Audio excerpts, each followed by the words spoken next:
Thanks for joining us from the Ohio AgNet, Voice You Know with the News You Trust studio, sponsored by BASF, where you can count on the trusted performance of Alivo seed treatment to protect your soybean crop. I'm Joel Norwood. Pretty nice weather right now as we take a look out the broadcast studio here at Midday on Friday.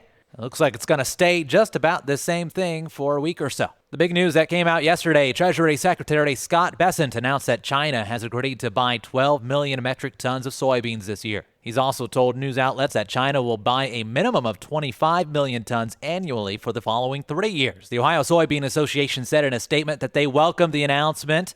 And as soybean farmers wrap up harvest, they're encouraged by the positive trade news by the diligent deal-making of the Trump administration. That's coming from Rusty Goebel, president of the Ohio Soybean Association and a soybean farmer from Williams County. You can find the full release from the Ohio Soybean Association online at ohioagnet.com.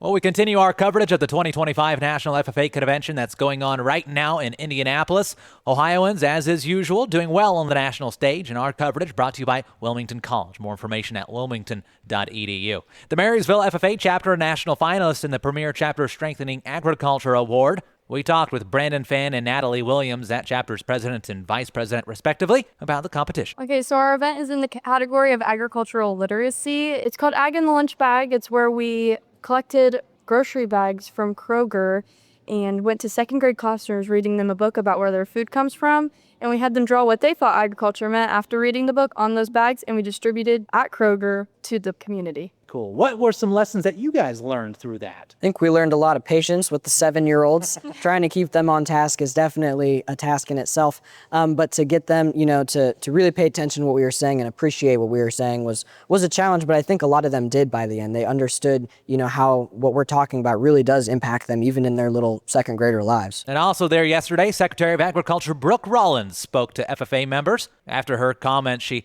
took time to talk to media, specifically brought up the New World screwworm and its concerns. Obviously, Mexico, there's about 250,000 head of cattle waiting to move over, but I am not convinced yet that we have this under control. Again, Secretary of Agriculture Brooke Rollins, and more FFA coverage online at ohioagnet.com, thanks to Wilmington College. Let's talk weather thanks to Seed Consultants. Simply better performance online at seedconsultants.com. Ryan Martin. Cool for the balance of today with clouds and some sunshine. I'm Chief Meteorologist Ryan Martin. Quick forecast update for you. More sunshine down to the south. Better cloud potential farther north, especially near Lake Erie. I am not really too concerned about spits and sprinkles coming off the lake today. If there is a threat of that, I think the best chance is going to be tomorrow, later in the afternoon and evening. But I'm just not looking for much precipitation here over our state in the days ahead. No precipitation to speak of Monday through at least a Thursday. Watching a frontal boundary for Friday that may try and bring a little bit of moisture in, but most of it wants to stay a little bit farther north. I'm Ryan Martin. Thanks, Ryan. Our own Ty Higgins checks in regarding soybean cyst nematode. Ty. If your yields seem a little off in your soybean fields in particular areas, it might be because of soybean cyst nematode, and now is the perfect time to test for SCN. Jeremiah Mullick is product manager for seed treatment with BASF. I think SCN is continually going to be one of those key challenges that growers are facing, stealing over $1.5 billion of revenue of yield. In our BASF sampling, the last few years, we've had over 6,000 plus samples, and we've detected SCN in over 80% of those fields. So really, this problem is widespread and abundant, but often that yield loss is invisible. So I think this is a great time for growers to take action and really proactively build a plan for the 2026 season that includes all the tools available to protect yield from SCN, including native traits, crop rotations, and a seed treatment like Alivo that really adds that early season protection from those SCN juveniles. You can hear our full conversation with featured audio online now at ohioagnet.com.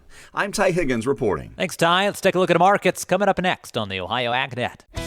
When you're buying seed, there's more to a transaction than money. You're exchanging time and trust, hoping each decision adds up at harvest. Seed consultant sales professionals don't take that lightly. With products made to excel in the Eastern Corn Belt and agronomic knowledge that stands up to the test, we're all about the same things you are: reliability and results.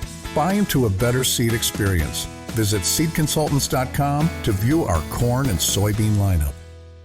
Let's check in with Ryan Metzger of Lice Mercantile to talk about end-of-the-week technicals and what's shaping markets. December 25 corn futures have the first level of support seen at $4.26.5 and the first level of resistance at $4.35.5. January 26 soybean futures have the first level of support seen at $10.81 and the first level of resistance at $10.24.5.